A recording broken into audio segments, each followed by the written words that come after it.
I'm Matthew Buckley Smith, and you're listening to Slee Ricketts. Thank you all for listening, and thanks especially to those of you who've taken a moment just to recommend the show to somebody you think might like it.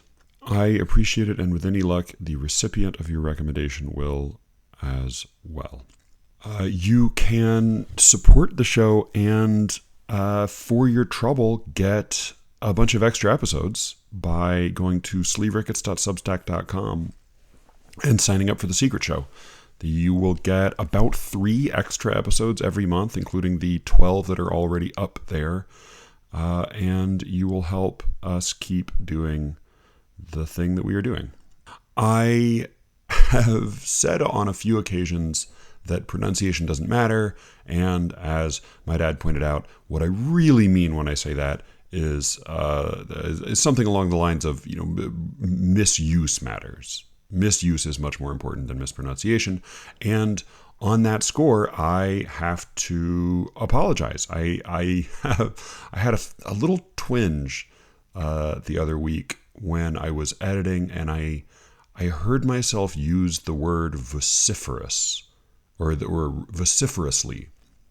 And I just had this faint suspicion that something was wrong. I used it intuitively. I used it as I have heard it used, but without really thinking about what I was saying very much. And of course, on looking it up, found that I had totally misused it. I referred to the possibility that you were vociferously shaking your head in disagreement with some things Brian and I were saying, and that is, of course, impossible because vociferous, quite predictably, comes from the Latin for voice and for carry, vox and fer, and and so you can disagree vociferously, you can protest vociferously, you can I guess you could apologize vociferously, though the connotation feels wrong, but you certainly can't shake your head vociferously. And in fact, vociferously seems like one of those words that maybe doesn't really need to exist. It almost always seems to function the way I was using it, which is to make one's sentences sound a smidgen fancier. In any event, my apologies. This week, I have the second half of that conversation I had with Cameron. I posted the first half, all of which was about one poem, a couple of weeks ago. This half is about several poems. And I think we had a really good conversation about them. None of them we didn't discuss any of them quite as obsessively as we did the Alvin Feynman poem, but I think we found a lot more to agree on in this bundle. Thank you. I'm trying to think of what other fucking housekeeping I have. Oh, I almost fucking forgot. We have new merch. So if you go to I put a link in the show notes of every episode. If you go there, or if you go to my website, or sleerickets.com, will take you to my website, and there's a merch button in the upper right-hand corner. Go to the TeePublic store, and you will find that we have new t-shirts. They're the same design, but they have a black instead of white lettering and ink. We also have a bunch of new colors, and we have hoodies now. And for those of you who are real elder millennial nerds, we have sweatshirts that lack hoods, which I on occasion wear. Anyway, they all look good, and there may be some other stuff coming soon. If you are a Secret Show subscriber, do let me know if you would like some stickers.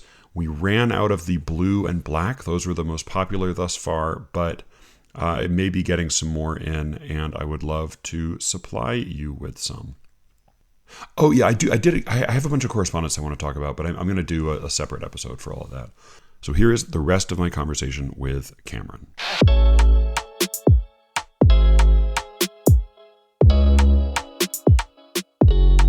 Anyway, are we moving on to the next one? Yeah, we've covered one poem. The Mercy and Hymns 7. I know Mercy and Hymns, like among Geoffrey Hill skeptics, that tends to be the collection that most of them point to as saying like, I like those. Yeah, annoyingly they do that. I've not read it yet, that collection. I've read a handful of them out of context. This one, I was surprised. I thought you'd like this more than Pisca, or yeah, yeah, however you pronounce that name. But yeah, because um, I found this one funny, and it has yeah. a brilliant moment about sniggering. Well, let's read through this one because Okay. it was very dense, and I read it through, and maybe I was at the dog park or something because it just didn't land for me, and then I moved on. But yeah, let's read through the and it's a it looks like a Gaelic name. Is it Kjolred? Yes, it's probably from the court of Offa. Who is this? So Oh, the oh, oh, thing, oh. yeah. Okay. So the thing with merchant hymns is that it's an intermixing of the past, very ancient English past, when of like a small kingdom in England is of the Dark Ages, Oh, ruled by a king Mercia. called Right. Offa. Yeah, Yeah, of Mercia. course. Yeah, Yeah. yeah. And mixing that with Hill's childhood, and often they are sort of blent almost in like inseparably connected together. And like I think this is one of the funniest occasions when this happened. But I'm just getting to the poem.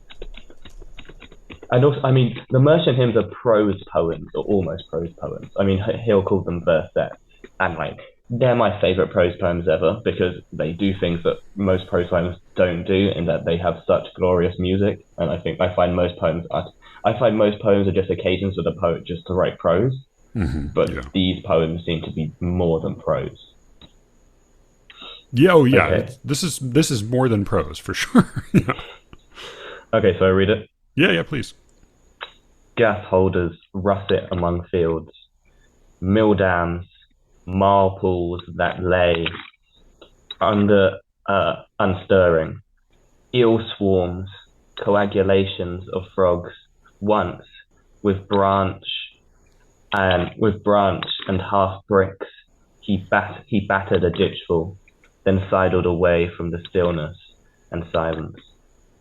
Kjodred was his friend, and remained so, even after the day of the lost fighter. A biplane, already obsolete and irreplaceable, 2 inches of heavy, snub silver. Kjodred let it spin through a hole in the classroom floorboards, softly into the rat droppings and coins. After school, he lured Kildred, who was sniggering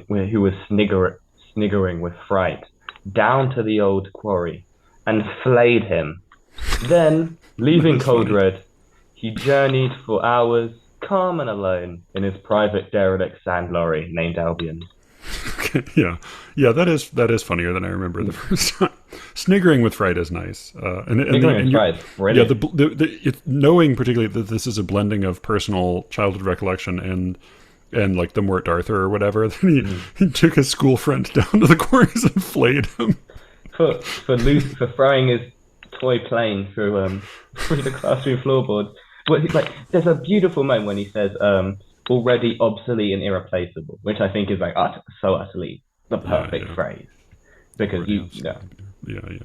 and you can attack like how possessions become both simultaneously obsolete and therefore like you don't want to be priceless. unattached to them. And right, exactly. And that moment, and then sniggering with fear, I think is like glorious because it's how it rearranges the ideas of sniggering into like terror and like that's but it's very brilliant. familiar from like boyhood and like the weird posturing of little boys playing at violence. And then he flayed him. Comes out of nowhere. It's just brilliantly done. Like, that's a great punchline. Yeah, no, I'm glad I went back to that one. I'll and I mean, boy, I I mean, maybe just like it's a book that's meant to be read as a series, because that just knowing that there is that play of the two sources makes this more fun to read. You should read them in sequence. But this is probably the most fun in terms of humor. There are ones I find fun, but not in terms of humor, mainly in terms of linguistic invention and blending of histories. But this one is really good. It also doesn't hurt, I have to say, to imagine a child version of the raging Geoffrey Hill I've heard recordings of. Like I imagine this like this little lad in shorts with a white beard flaying his friend.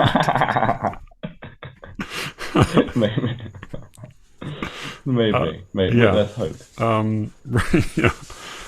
Yeah. Well, so let's cover a few more of these. They're on. Yeah. Well, so Pisgah? maybe let's finish with Pisgah. Maybe let's do that last, because I'm also I don't. That's one where I don't totally know if I understand it. I have a few thoughts about it. I think I might understand it, but even without having a confident sense of its coherence, it moved me. But yeah, let's look at some of these. So there's Said Jones' A Spell to Banish Grief, and then Worldful by Shane McRae, and Toby Martinez' Silas Rivas' Black Dawn Song. We're skipping the Hutchinson entirely, right? October's Levan. The Hutchinson. Yeah. Quickly, what were your thoughts on that? Yeah. I mean, and I only read that through once. That's a pretty long one. It is a long one. Let me get. I mean, I had a load of Hutchinsons I could have included, but I just included that because it did everything that I admire in Hutchinson, and like did it so well. I think on like such a scale. Yeah. I mean, I think Section 1 is glorious. Section 2 to 5 are very good. Section 1 is my favorite, I think. All right, I'll just read it aloud while I read it. See if I can remember my thoughts about it, because I do remember registering it. But so this is the first section of October's Levant by Ishian Hutchinson. Dusk, a pair of goats clamber up the hill, their soft cries suggesting a child where there is none. A living creature with a spirit in a cold cell, lying on newspapers soiled with the burdens of unknown men. Granite music in his ears, and though he must not hope, hope is there in the starved hole in his chest. Wrenching sunlight and memory. Shadows trawl the sand where he lies, half asleep to the surf. Gravelly like his grandfather's throat clearing at daybreak, before cycling down the fern path to the tuber ground. The child shifts to the grove of unripe sea pears no ant nest thrives in, and he must speak his presence. His blood weight to this land water scrapes away. Foam reaching for his back, now a log, brown and dry, suggesting a boy where there is none. He stands unrevealed, the slate voice of return bobbing an urn in his gullet. Yeah, it's just like a great density of imagery that I know I could follow all of it and construct a scene in my head and get a whole sense of what's going on if I went through it, but it just seems like a lot of work, and nothing in it seizes me with interest or excitement or an intrigue, or I get that this is, I don't think there's anything in here that's insurmountable, but it's in its delivery on a first and now a second reading. There's no carrot there for me to lure me back in. Okay. I see. I understand that. Yeah. But yeah, I mean, but I also like, with all of these poems that you sent, there's in no case did I say to myself, well, this is bullshit. Like in all cases, like it's like, oh, well, this is like clearly there's something really valuable happening here. Mm-hmm. This is worthwhile. Whether it's my cup of tea or not, I get how it could be someone's cup of tea. The final one we talked about is probably the one that was most just opaque to me. The preambles one. Right. Yeah. All right. So let's look at Rivas or Jones. Let's look at Jones, because this one I did have an immediate response to, and then it's funny rereading it right before talking to you. My understanding of it changed maybe a little bit, but yeah. So this is A Spell to Banish Grief. It was in the New Yorker. Do you want to read it, or do you want me to? Sure. No, I can read it. All right. A Spell to Banish Grief. Only when you wake to a fistful of pulled hair on the floorboards beside your bed and, from a glance, can guess its weight. When you studied dried tear streaks on your cheeks, like a farmer figuring out where the season went wrong. When a friend calls out your name 3 or 4 times before you know your name is yours. When your name fits like clothes you've suddenly outgrown, when there is too much of you, too few of you, too you of you, the mirrors wish all of you would just look away. When the clocks can't feel their hands and the calendars begin to doubt themselves, when you begin to agree with the glares from mirrors, but your reflection follows you around the house anyway, when you catch yourself drunk on memory, candles lit, eyes closed, your head tilted in the direction of the cemetery grass, yellow and balding above what's left of the body that birthed you, and you try to remember the sound of laughter in her throat and fail, only then, orphan, will I take all my selves and leave. And leave, it's a poem of long lines, and leave is the last line. It's just those 2 words. Yeah, just the 2 syllables. And apparently it says this is drawn from Alive at the End of the World, so I don't know if that means that's a collection or if that's a long poem this is taken from. I looked it up and it was a collection, I'm pretty sure. Okay. I'm pretty sure it's his second collection. Okay. So I'd never heard of him either before this poem, and I went off and read some. And I mean, it was rare. It's rare for me to find a poet who, once I like a poem, go off and read other poems that also like them. But I liked enough of the other poems I read to sort of pique my interest in him. And I liked some of the poems I read even more than this one. Yeah. Which was nice. It was a very rare opportunity, like a rare thing for me. Yeah. I don't love this one. I think it's probably my least favorite of all the ones I sent you. I like when I really like To You of You, because like so I was scanning through the poems in the New Yorker's poetry section, and they like to put little sort of a few lines from the poem next to the poem's title, and I'm not even sure they're the best lines of the poem. Yeah, most of them aren't very good, and like I just skip most of them.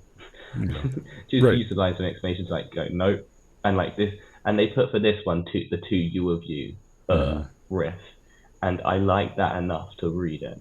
And I think the poem does leap up in quality with the 2 you of you. Because I'm not saying it's cliched, but like at the beginning, a lot of the things it talks about are very typical symbols of grief. Yeah. And then it hits that 2 you of you, and it seems both surprising and shocking, and also very truthful. And then it does the sort of symbolist personification of the mirrors, which I think is quite nice, but also speaks to something real in sort of the grieving psyche.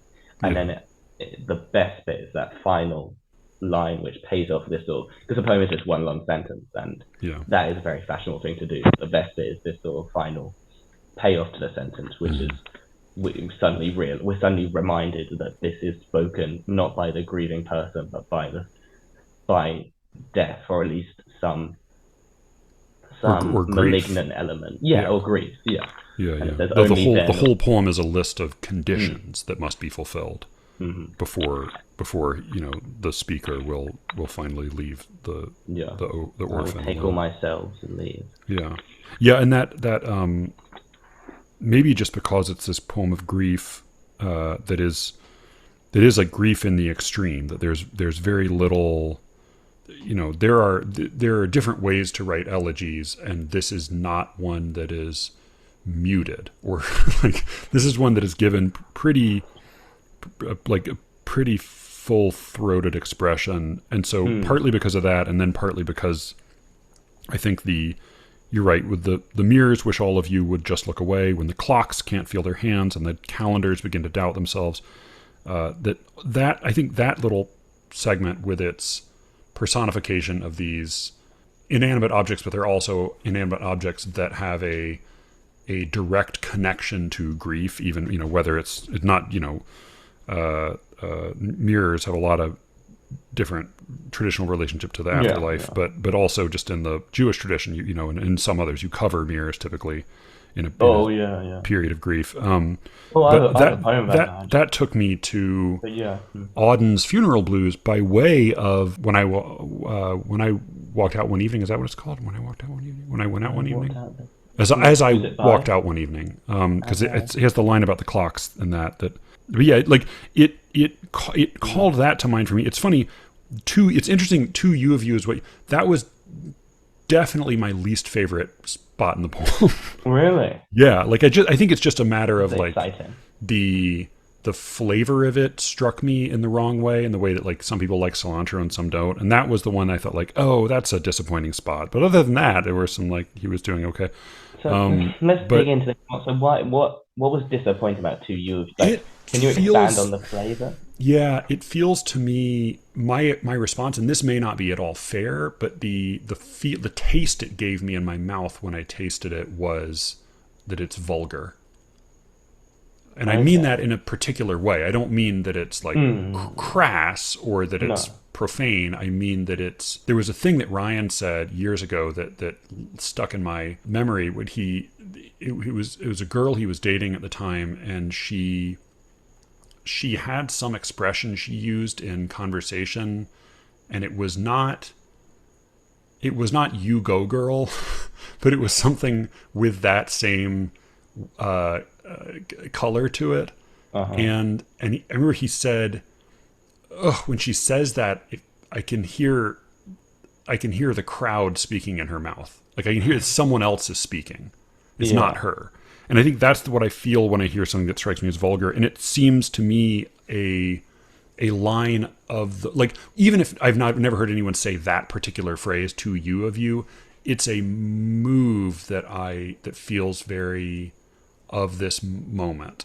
There are certain, there's certain moves that feel very much like, ooh, this, like, it isn't dated, but it will feel dated soon.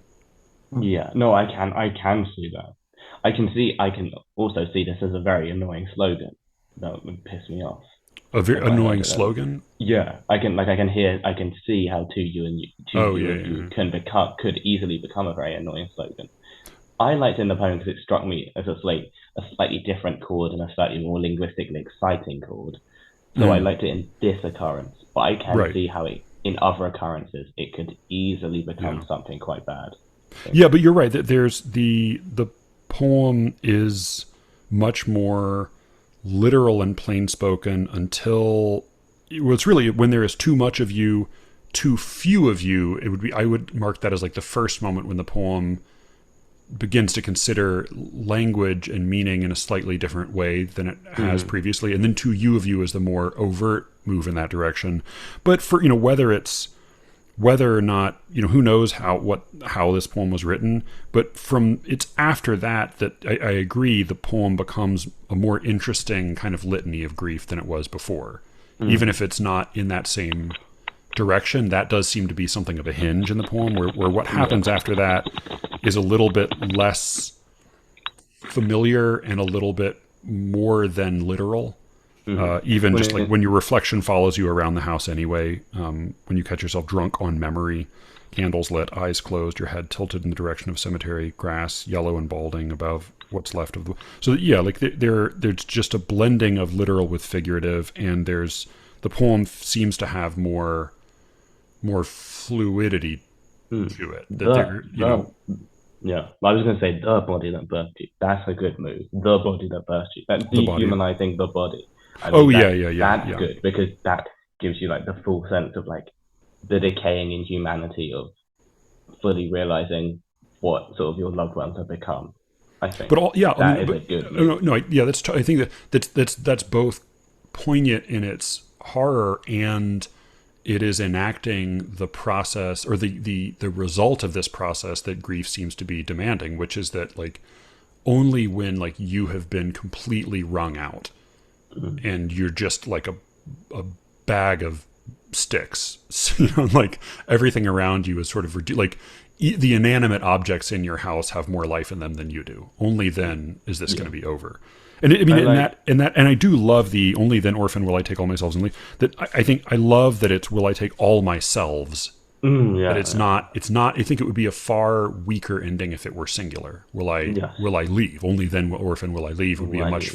But it reminds me both because of this grueling consuming process and because of that plurality of selves. It does remind me a lot of that Freud essay on grief. That like. Part of the process of grief is like piece by piece going back through every single memory and association and like marking it with this person's death. Right. Like every single moment you've ever connected with that person has to be like edited. And you're not done grieving until you've done every single one of those. Mm-hmm. And this just has the same sort of listing effect as that. Mm-hmm. So a question I had after rereading it, because I also think it's a really good title, but the title seems, having read the poem, the title makes less sense. Yeah. A spell. Unless it's sort of an ironic title, like the spell to banish grief is the way to be done with grief is you have to go through the whole process of grieving. I'd like that. I'd like an ironic title. I think that would give it more of a ferocious bite. The title seems to me to go at odds with the voice, because we reach the end and you realize the voice is quite harsh. Yeah. It's the voice of the grief itself. Yeah. And I don't see the grief being very interested in wanting to banish itself anyway. Like, it's talking about this long process. Yeah. So I don't see how the spell interacts there. I don't see how the spell exists on a literal level, because the poem is a dramatic monologue by the grief itself. It's not a sort of enchanted series of words aimed at the grief. No. I could see it being maybe almost like the title is a request, and the poem is the formal response to that request. Like, I would like a spell to banish grief, please. Like, your request has been received and denied. Only when these conditions have been fulfilled will your request be granted. But yeah, I like that one. And it just felt very, it felt much more straightforward than most of the poems that you seem to like, I think. That's an easy one. Yeah. And it was your least favorite. Very good.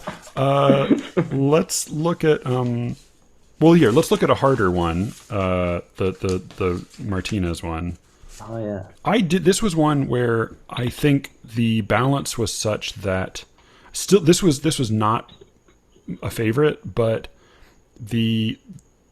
unlike the Hutchinson, the balance of the density of description was such that, like, there were enough things in it that caught my interest that I felt moved to go back and construct the somewhat complex landscape he's describing in order to kind of understand the motion of the poem.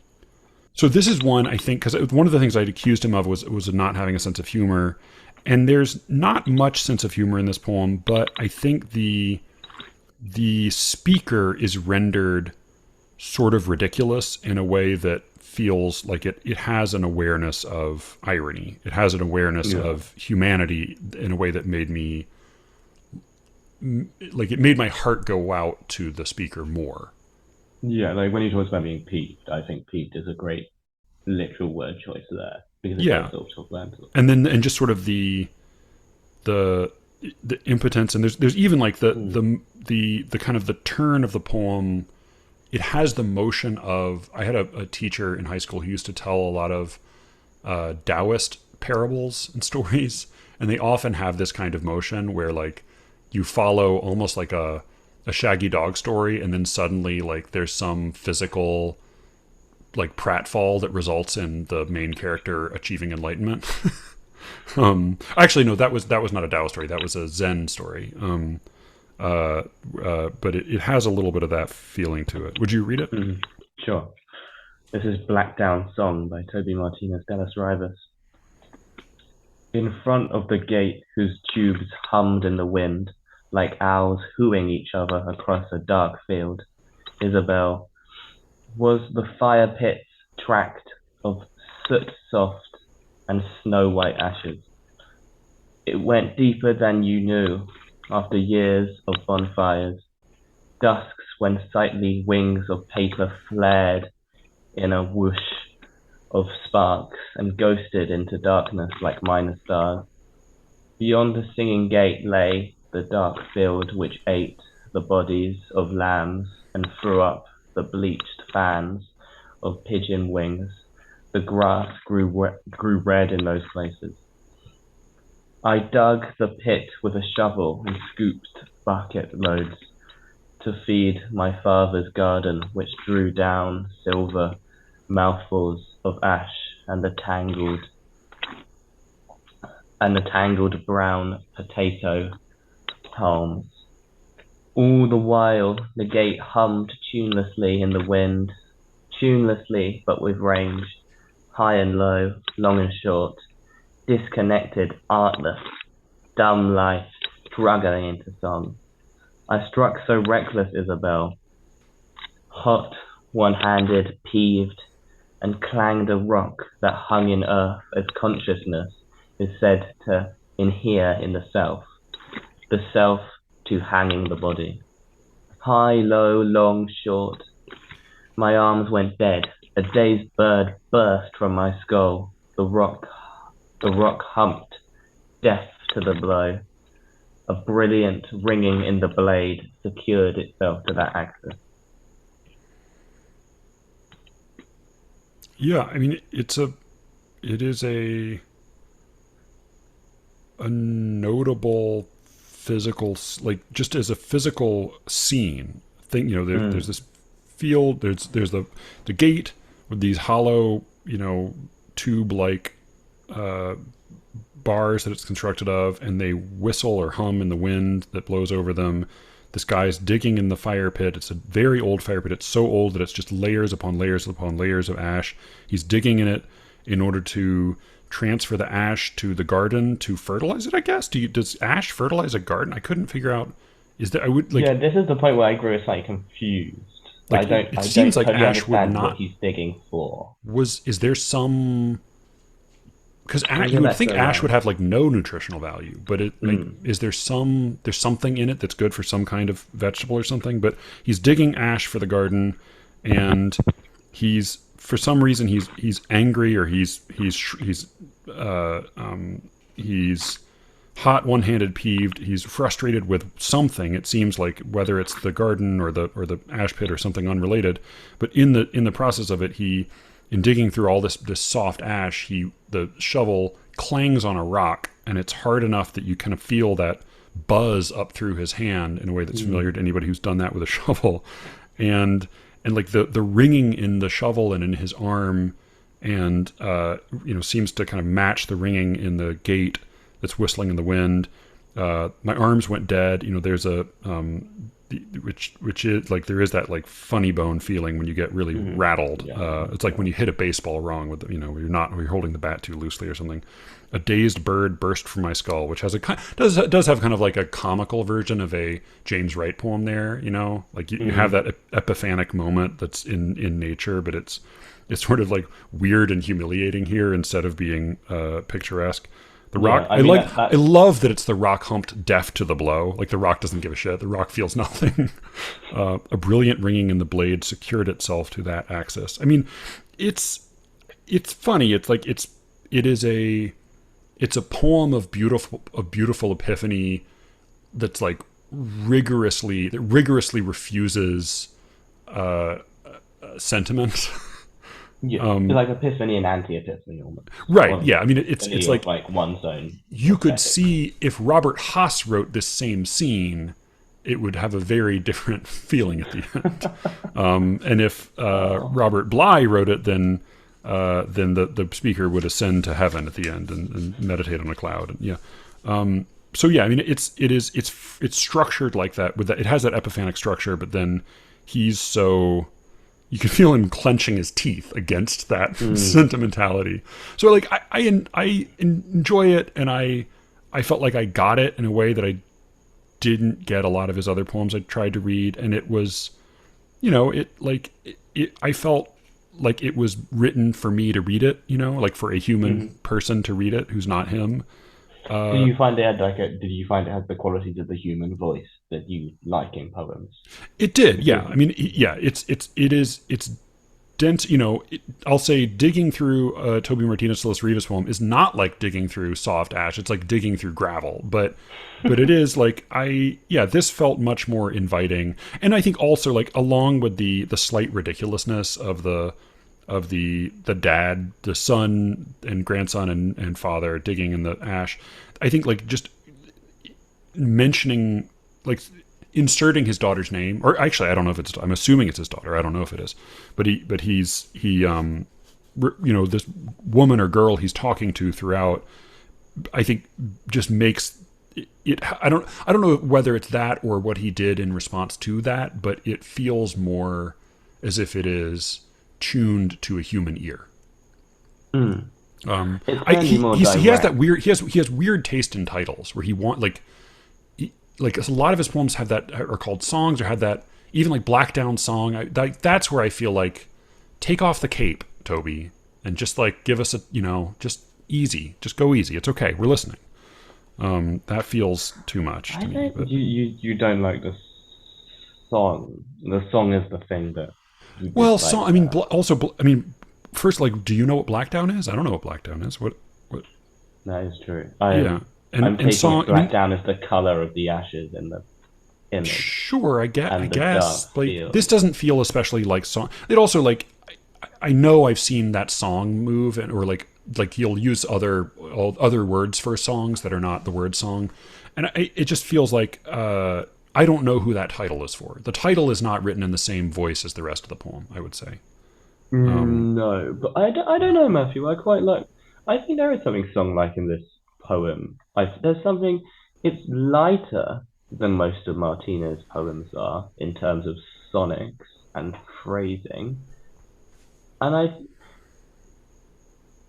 think there's something. I think placed next to sort of the bigger prose paragraphs that make up a lot of Terror, which is his first collection, this poem comes from. This has something song-like. I kind of think of like, I don't know, I think of like the songs in The Tempest or something, but this seems a more lighter piece of verse compared to the bigger beasts around it. So I think, in comparison, I do think I kind of do understand, or at least maybe comprehend something of the way in which he intends song here. What's the name of the guy is it Ferdinand, who's the prince who Prospero orders around? The prince. I think it's Ferdinand. I haven't read The Tempest. It's an F name. Who ends up marrying Miranda at the end? It's definitely Ferdinand. If it's an F name, it's definitely Ferdinand. Yeah. It has a little bit of that feel, because there is there are those scenes where Prospero's just making him do dumb physical work for no reason, just to like put him in his place. And there is a little bit of that feel. But I think, to me, the music in this poem is the music that's all around him that he's out of touch with. Like it reminds me of that I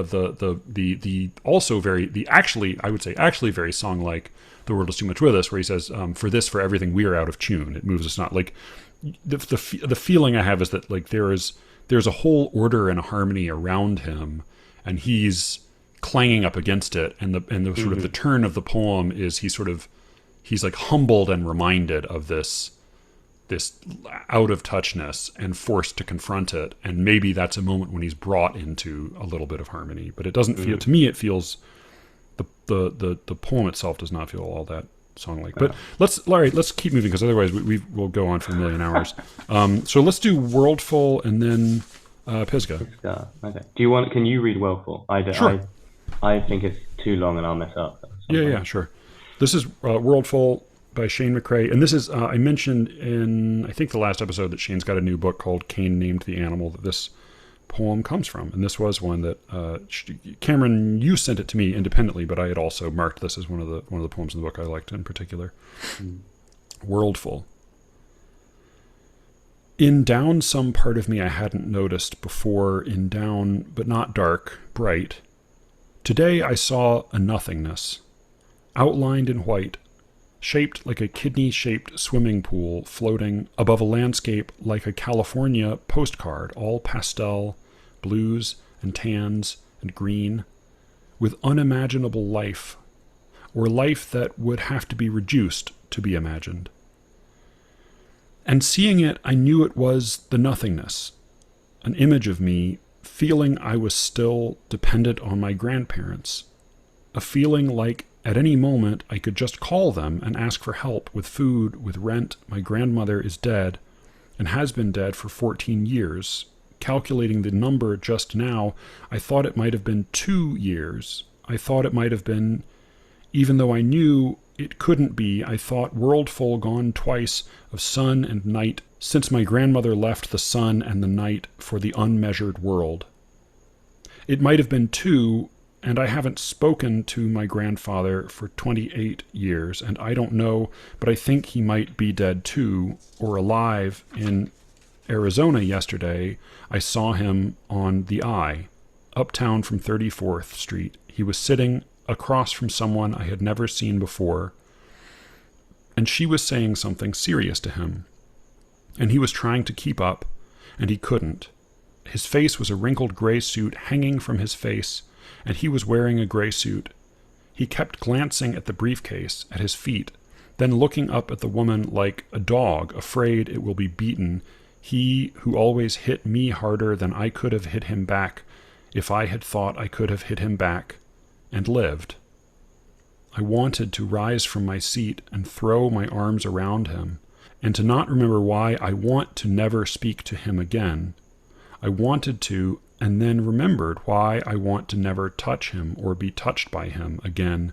Instead, I watched him and the woman, her face softening as he began and whisperingly failed to, and began again to answer a question I hadn't heard. But what life does not have to be reduced to be imagined? And I don't know how this comes through in the Braille, but it is, so it's broken into quatrains, and it is, as a lot of Shane's poems end up being, there is rhyme, but often it is a very slant rhyme, or it's a rhyme as in the stanza, it might have been two, and I haven't line break, ken to my grandfather for 28, line break, years and I don't know, but I think he might, line break, be dead to or alive in Arizona, stanza break, nah. Yeah. So it's there's harsh enjambment, and then the lines are often broken up by white spaces within the line, and those white spaces sometimes correspond to phrases, phrase breaks or sentence breaks, but sometimes they work very much against what would be normal sentence breaks. So like as in that line, or alive in Arizona yesterday, there's a gap before I saw him on the I, and of course that yesterday, I believe, belongs to seeing him on the I rather than Arizona. So it's written in a way that makes it, and there's no punctuation. No. There's no punctuation. So it's written in a way that makes it very difficult to tell immediately, at what moments we're shifting from one association or memory to another. So it kind of bleeds. The experience of reading it bleeds the way the experience of the speaker seems to. But yeah, I have a number of thoughts, but I'd be interested in hearing what you have to say about it. And this is one that remind me, at the end we should reread this again, just so people can get it in their head again. But yeah, tell me your thoughts. I think this is one of Shane's best poems. I think every feature of it is working in its advantage. I think it's an incredibly impressive poem.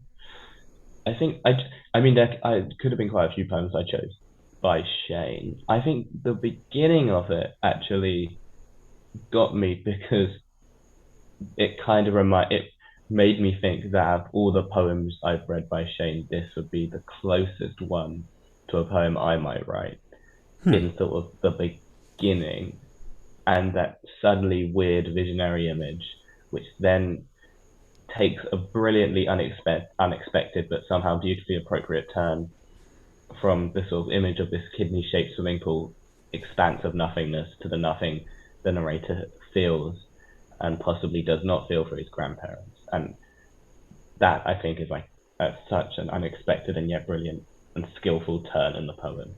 And this opening, which is so bizarre and weird, and it feels slightly more baroque than like a typical Shane poem, I think, because it's sort of let me get to the bit I was thinking of. Well, I mean, the opening phrasing almost reminds me of Martinez de las Rivas in Down Some Part of Me I Hadn't Noticed before in Down, but not dark, bright, today I saw a nothingness outlined in white, shaped like a kidney-shaped swimming pool. I mean, immediately, I love the sort of stranging down some part of me. I love how he's turning his body into sort of geographical map. And then I love also the repetition of shape. I love shaped like a kidney-shaped swimming pool. That's both somehow unnecessary and gloriously weird. And like it really goes, shaped really, like a kidney-shaped swimming pool. Yeah, like yeah. that.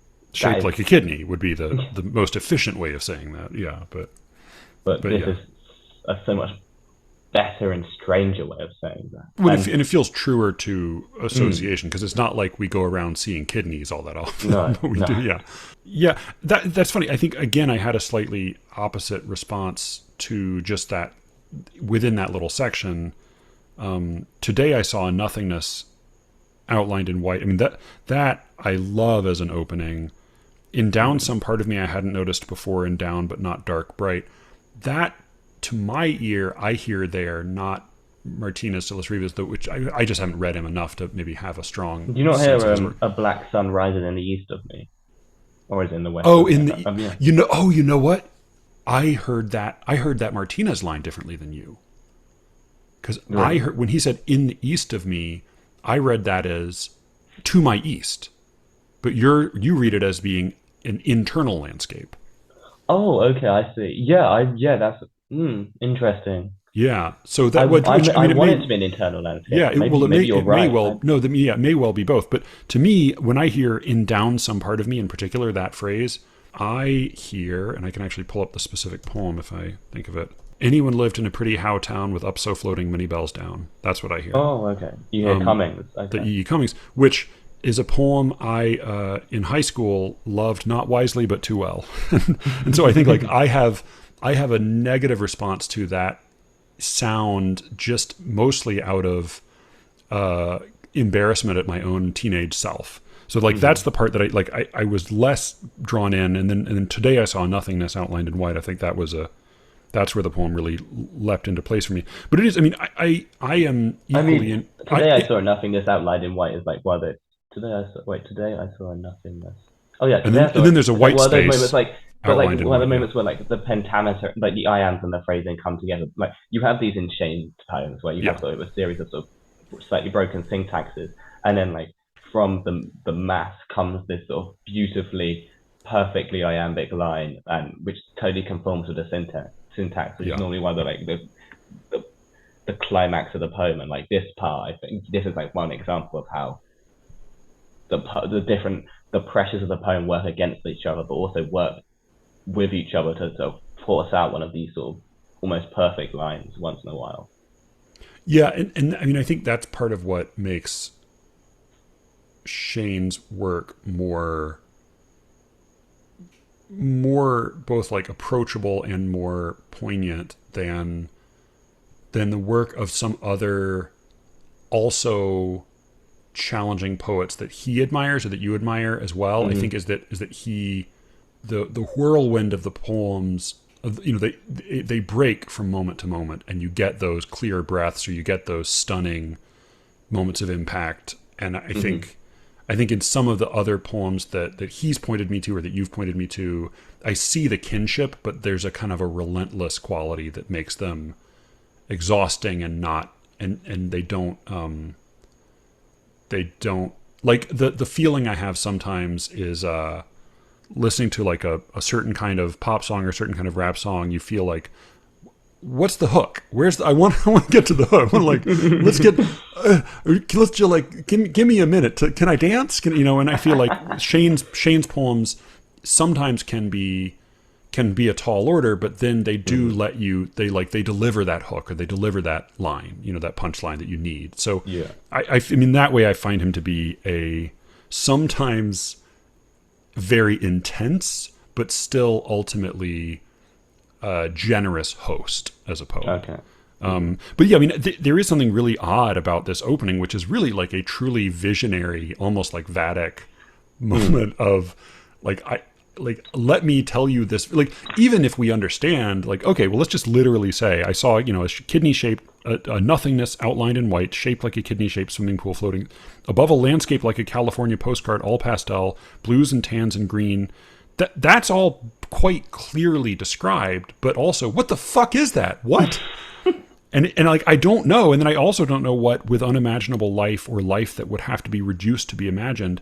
I mean, I understand all of the words he's saying, and I even understand how they're put together, but I don't know where it's delivering me to. But then, rather than just leaving me hanging and giving me more things that I don't understand, he shows me where it delivered him to. And we have this quite moving scene of like this old man that he sees. He's reminded of his grandparents. If you know anything about Shane's biography, it is to say he has a difficult relationship with his grandparents would be a profound understatement. Even just what we get from this poem is more than enough to know that. But there's a great affection and longing for these people at whose hands he suffered greatly. And then I think also, like, if it had been a poem of all vision, then I would have felt maybe a little bit like I felt in the Feynman poem. And then if it had been a poem of all like haunting emotional longing, then it might have been a moving poem, but I think it wouldn't have felt grounded, and it wouldn't have delivered as strong an effect as it does, which is why then I think I'm really glad that he gives us this specific scene on the train. And we see this old guy, and we're told that it's not his grandfather, but also it felt like his grandfather. And he has almost like a Nietzschean moment of like wanting to throw his arms around the horse in the Turin Square, and then being recalled, and back to all of the very real and legitimate reasons that he could well, hate and fear these grandparents, but then he's still, that feeling of kinship and that feeling of care is not erased. And then he does a thing that he's done elsewhere, which is he always knows how to just like put a killer ending on a poem. Even in his weaker poems, I think he's really good at just sending him off into the world with just like a dagger in the last line. And he brings us back to that opening, that kind of swirling, like riveting, but also totally opaque and mysterious beginning with the callback, but what life does not have to be reduced to be imagined, which I still don't really know what it means, but it feels so satisfying, having been prepared for us earlier on. I was talking about the Ocean Vuong's fake deep questions, and that question is a perfect example of a not fake deep question, of an actually incredibly well put together and well grounded question that builds from the elements within the poem to make something extraordinary, right?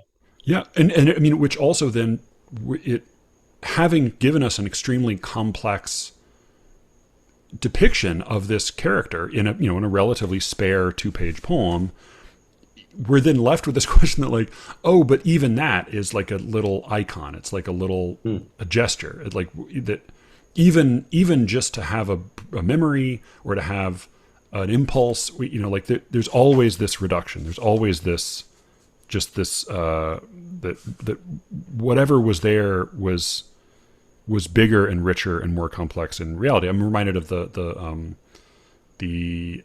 C.S. Lewis line, "Reality is always iconoclastic."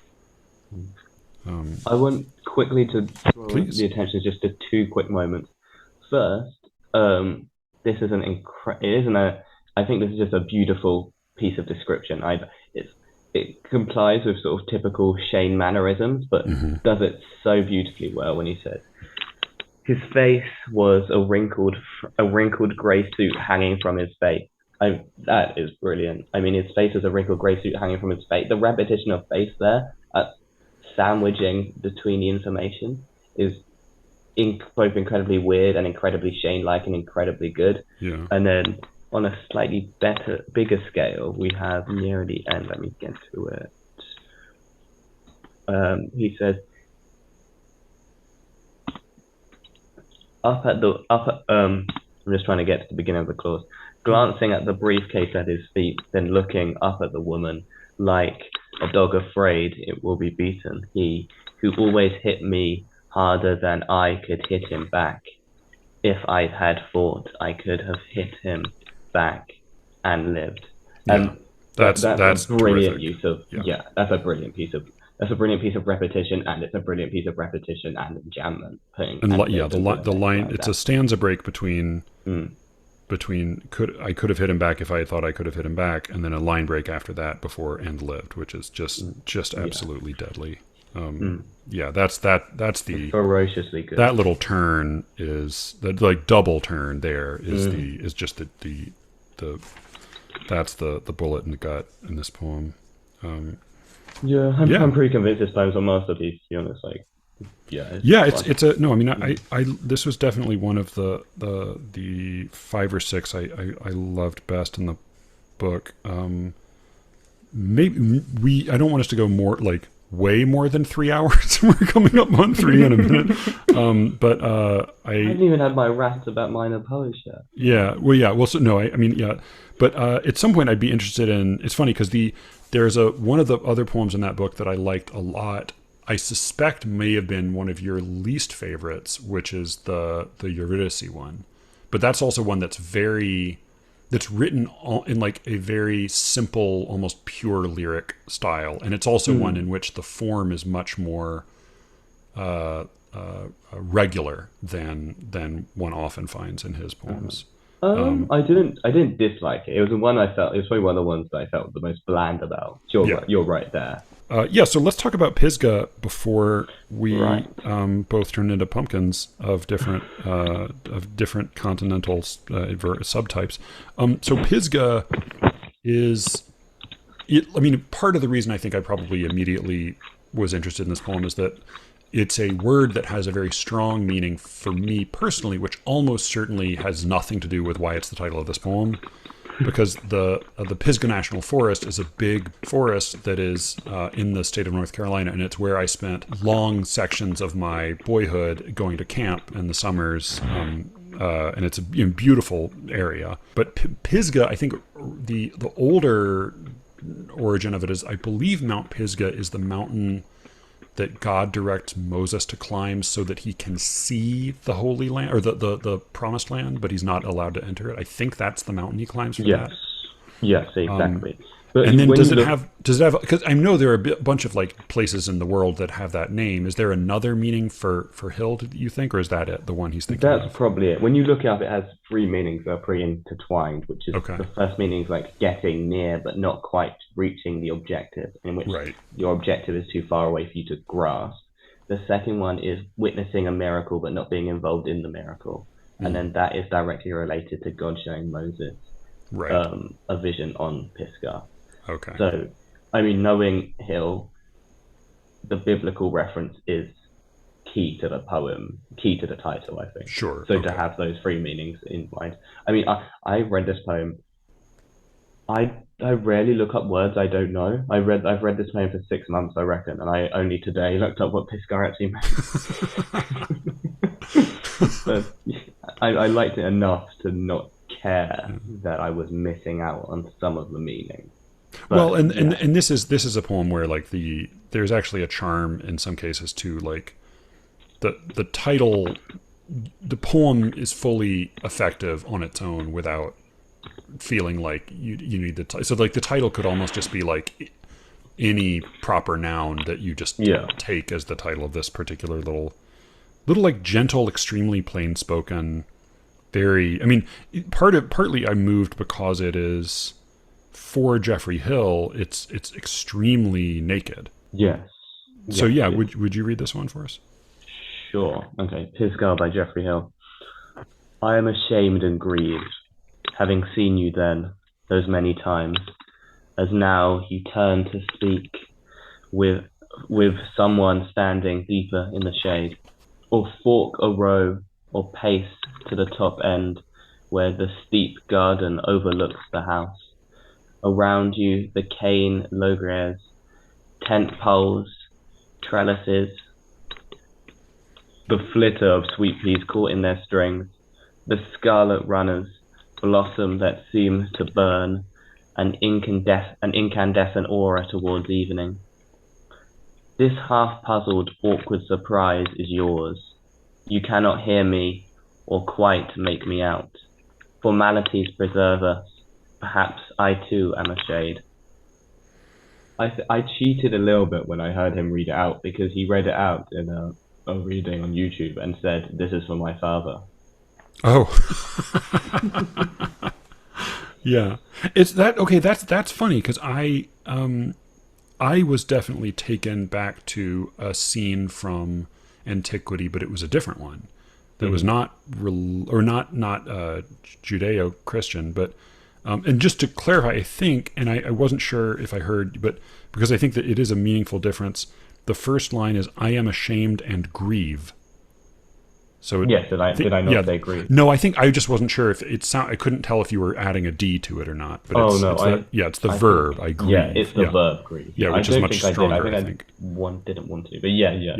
I'm ashamed and grieve. Grieve, which is but yeah, the scene that came to mind for me was Aeneas seeing Dido in the underworld, and he sees her, and she, in that case, she does see him, but she turns away, and he sort of I think she's like with a bunch of other women, and like he's able to see her, but not like with his father, as with Odysseus and his mother, he like throws his arms and his arms pass through him. But with Dido, he's not even able to talk to her. She doesn't say a word to him, but there's that, he's able to kind of see her from a distance. And there's that, I mean, I am always amazed by people who read the Aeneid and think, oh, Aeneas is good old pious Aeneas is just doing the right thing, and dumb old Dido said herself. Like, I think like if you read that and you don't feel Aeneas's like grief and guilt, I mean, like if you read Aeneas as not guilty in that, like it's such a wrenching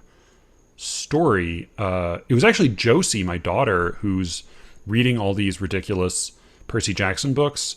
She reframed that for me in a way that I had never thought about, because I've always thought of that being the section that's most that feels least borrowed from Homer. That like that almost every scene in the Aeneid you can feel as like is superimposed on a scene from the Iliad or the Odyssey. But the story with Dido, it's so moving and doesn't feel quite like it has its parallel in Homer. But then Josie was talking about these dumb Percy Jackson books, and it occurred to me that actually the parallel may be Calypso. That if you were to look at it from rather, like the difference is that we so much experience that from Odysseus' perspective that we don't think about like, well, she falls in love with him, and and then he leaves her, and in Dido's case, she's immortal, and so and she also has forsworn herself, and so I just find that to be like a really beautiful and tragic story, and I know like especially the Christians I know say like, oh, pious Aeneas, he was good, he's doing his duty, he is in the right, and I just think like, God, fuck. Well, I think there's a strong relationship between Virgil and Christianity, both because of the weird reading of the fourth eclogue, and because I think, and obviously because of the Divine Comedy, but yeah, like the like there's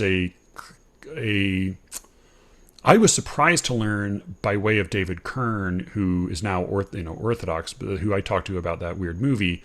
He is part of a group of extremely like learned Protestant classicists.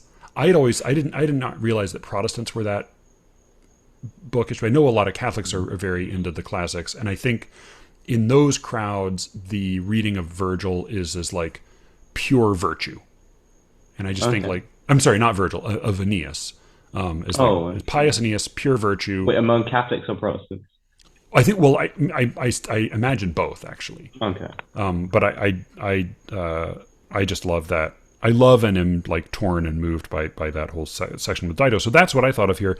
But it also makes perfect sense not being.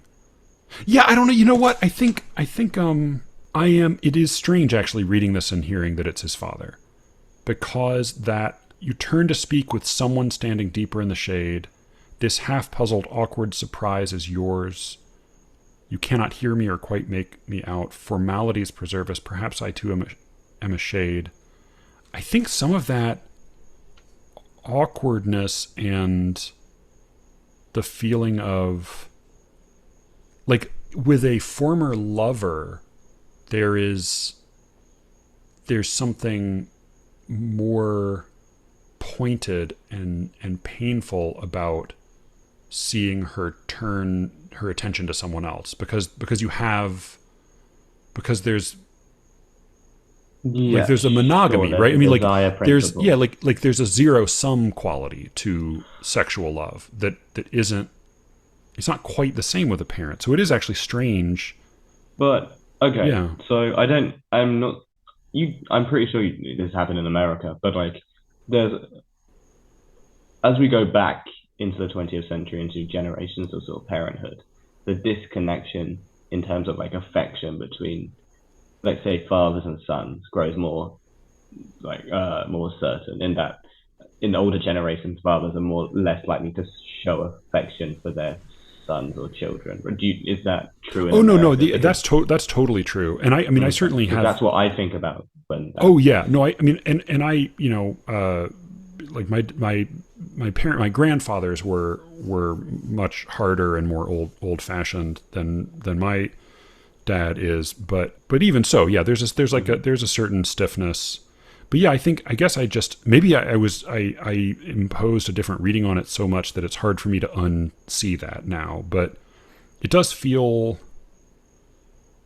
yeah, there's something. It's odd. It's surprising actually to reread this, thinking of it as a father, because there is an awkwardness and there is a stiffness and difficulty and a failure of communication between sons and fathers, but it feels like it has a different texture to it, maybe.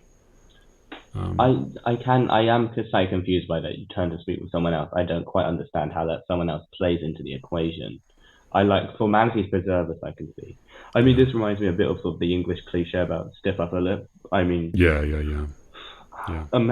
Americans piss me off when they talk about like English cliches. Like, I think I actually in an episode that I was just editing but have not yet released, I think I specifically referred to the English stiff upper lip cliche. So please, Tom, please, because I read the Rudyard Kipling poem "If" and talk about that. But yeah, So, but elaborate.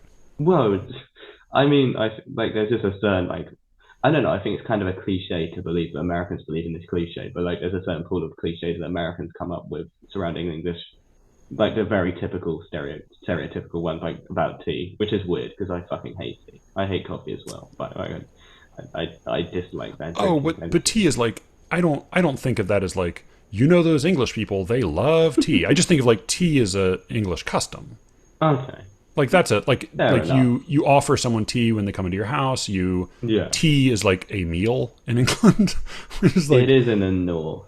In the north, okay, so northern England. Yeah, but like that to me, that's I don't think of like there's sweet like in the South in the U.S. There's sweet tea is a standard drink, and like I've never had it. I don't know it. Yeah, but like in America, for sure. But like, I see tea is not I don't think of that as being a quirk of the English. Like Marmite is an English quirk. Marmite is like you have to have grown up eating Marmite to like Marmite. Just like you probably have to have grown up eating grits to like grits, which I do despite their total lack of nutritional value. Remind me what grits are. They are ground. It's basically a certain type of cornmeal, but it's of just the texture is just so. Okay. Like you can have it different, like in the South we eat corn like 50 different ways and like including bourbon, but like it has to be just so. And like part of the reason I think people say they don't like grits is that it's very easy to fuck up. But yeah, like I also think like I could probably find very good grits and serve them to you and you'd say like this is baby food or like this is just like corn. Like what am I doing? What is this? Yeah, but yeah, so like I don't think it's a question of the English palate, but yeah, I mean there are I also feel like all English people are like posh and have like the Queen's accent. That's like a very. I mean, I think that's like a cliche to believe that people know about the cliche, but like Yeah. That like that's a. I think that's on the wane that belief, but yeah, like I mean that certainly has been. That I feel like when I was a kid, that was more in effect, but yeah, I think there are. I mean, also partly like there's a greater variety of accents in English media. like now than Yes, there was, we had a conversation 30 about it. years ago. Yeah, Yeah, we talked about this yeah. before, but yeah, I mean, like there are certain, like, yeah, this is English stiff upper lip. I think we also have I have an envy of the British tolerance for frumpiness. I feel like there's that like we are very vain and juvenile in the US about like anybody in public life needing to have a certain kind of manicured appearance. I mean, I think like the Republican Party is maybe the exception to this, but like we are very image obsessed in a way that I think the English seem to take a certain pride in rejecting. Yeah, but I also think that's on the wane. Oh, so y'all are becoming corrupted by us now? Oh, for sure. Yeah. Yeah. Yeah. Okay. Definitely. Yeah. No, but also like I don't know, there are like plenty of weird, like, isn't that part of the fun of having like other countries that you have like friendly relations with, is that you can make fun of their characteristics? Yeah. I loved in I think it's been made into a mediocre movie now, but I were listening to a book on tape about the English intelligence services plot to trick the Germans into anticipating the wrong front on D-Day, to go to Sicily, to trick the Germans into thinking it was coming from Sicily. And the way they did it is they left a dead British body in uniform with a note in code.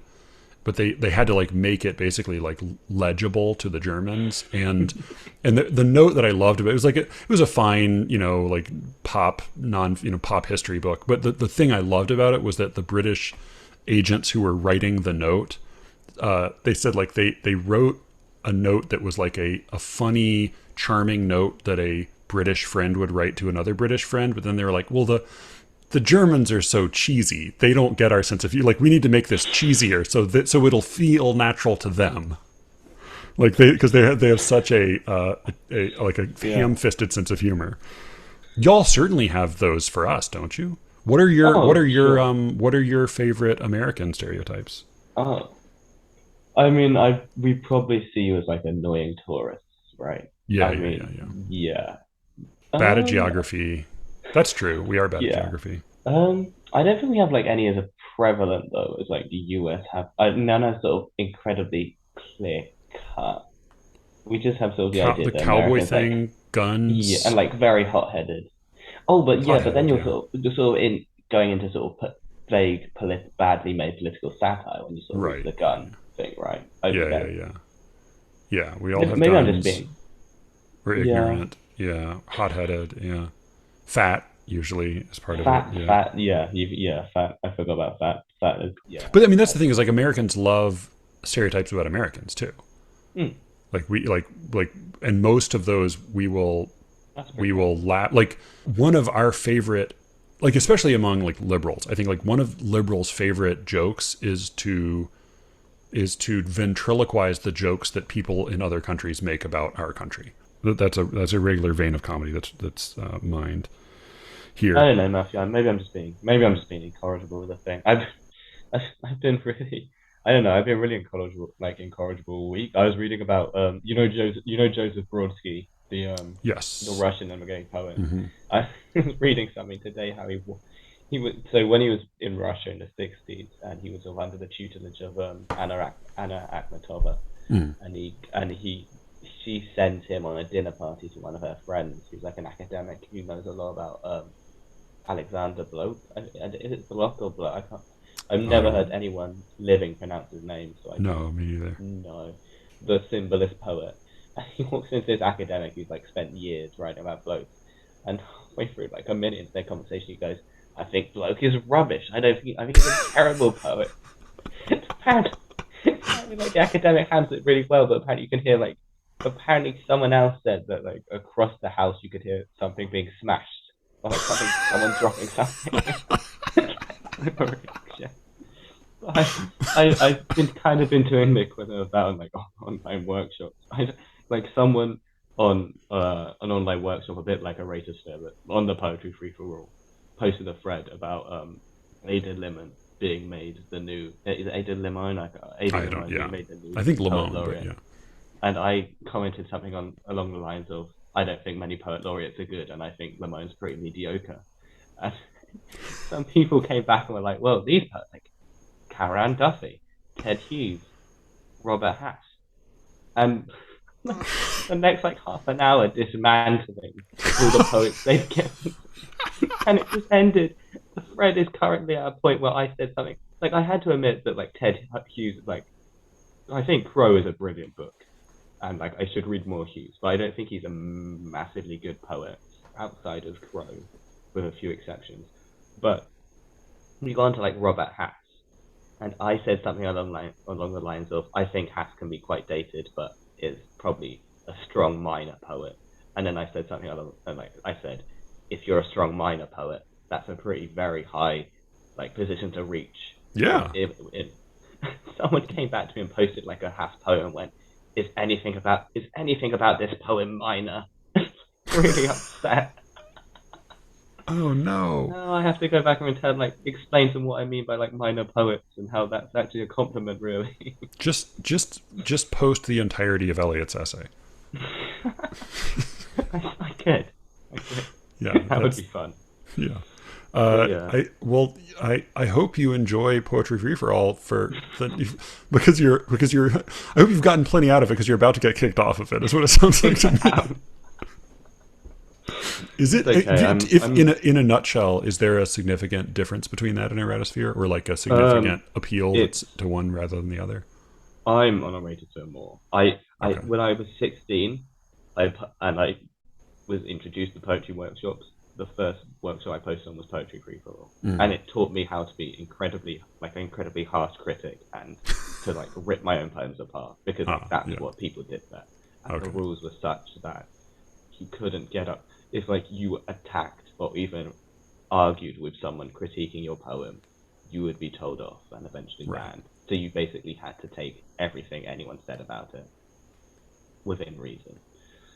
So, and then I moved to Eratosphere because Poetry Free for All was like a ghost town. Like there's 5 or 6 people posting there. And Eratosphere, I mean, they have loads of threads about how they're not as active as they were in the old days, which I think is very true, I'm sure. I mean, there are much more people in Eratosphere. But compared to Poetry Free for All, Eratosphere is like overpopulated. They make Poetry Free for All look like, well, Poetry Free for All makes Eratosphere look like a hub of activity. Yeah. So I went to Eratosphere because I wanted to write metrical poems. I wanted to be around more skilled poets. Eratosphere is at a much higher level of very skilled poets compared to Poetry Free for All. Yeah. So I don't really post. The only thing I do on Poetry Free for All is Napo, really. Apart from that, not really. So maybe it's good that I'm destroying all ties with the website now. You can be harsh about other people's poems, but not about Poets Laureate, I guess.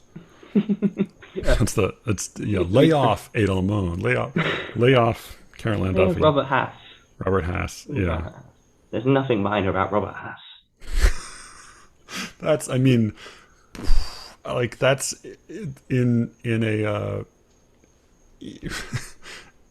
don't know, like in an online battle, like there's nothing minor about. Is there anything minor about this? Is it just like such a softball? It's just like begging for contact. Yeah, it's just begging for me to like rip the poem apart and say like, am I a nice person? No, but do I really want to go that far? I don't know. I can't be bothered, Yeah. Let him have Robert Hass. Yeah, let him. Yeah. All right. Well, read Pisgah for us. Okay. Yeah. Okay. Pisgah by Geoffrey Hill.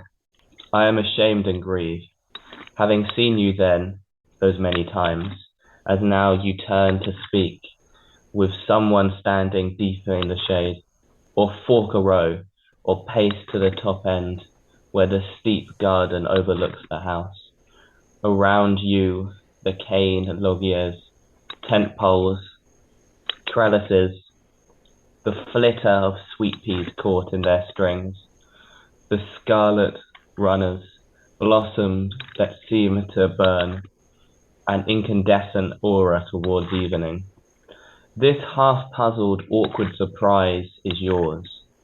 You cannot hear me, or quite make me out. Formalities preserve us. Perhaps I too am a shade. On like the very dumbest structural level, this poem also does something that, I mean, it's something I use as something that's so effective, and you just see in so many poems that manage to draw blood, that it deals with a specific relationship, and it speaks in fairly broad abstract terms, and then we get this really specific, really concrete scenic description. And Geoffrey Hill is like famed for like scenic. Right. Like, he's probably like but the then, best scenic describer I've ever read. But then specifically, we get this fork row or paste to the top end where the steep garden overlooks the house. Around you, the cane loggias, tent poles, trellises, the flitter of sweet peas caught in their strings, the scarlet runners, blossom that seemed to burn, an incandescent aura towards evening. So he freights the poem that, we've just been told, I am ashamed and grieve, and then there's this you that we're looking toward, and then we get that freight of all of this physical, tangible landscape, this stuff. Yeah. And then we turn, and having been, in a way, like softened up by having like crunched through all of this specific physical description that's very tangible and fairly objective, and then we're returned to the emotional and the intangible. But it matters more to us. It feels, it has more force, because it's been given the mass of that physical description. Which is exactly. It's like just on a very simple, dumb level. If you want to look at like lyric structure, that if the whole poem, if you took out that physical description, not that like it's totally clear what all of those particular tangible details do to affect a line like "you cannot hear me" or "quite make me out." Like, could they be slightly different physical details? Maybe so. But like, if you took out that section of description, the poem would be so much more flaccid. And just having it there as a kind of a ballast, if nothing, I think there's a lot more you could say about it, but like, it's just such a basic building block of lyric poetry that I for some reason don't hear people identify enough. Like, even in like good, bad, and mediocre poems, like a poem that tends to have a little bit of a punch to it will very seldom will you see one get pulled off that doesn't have some kind of ballast like that in it. Like ideas around things. Oh, ideas around things. Oh, yeah. Okay. All right. Yeah. It's funny because around has gotten to be used in the last few years the way people previously used the word about. Oh, okay. No, and there's historically about and around have flipped back and forth in their physical meaning, but like as a preposition, people now the more hoity-toity way to say I wanted to talk about some things is I wanted to talk around this concept. So I think like then it becomes confusing again. Oh, Matthew, you give me such an education in how sort of the higher cultured liberals speak. I need to write all this shit down.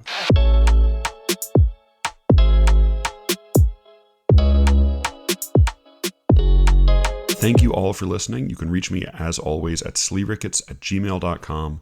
And with any luck, I will be speaking to you all again very soon. Until then.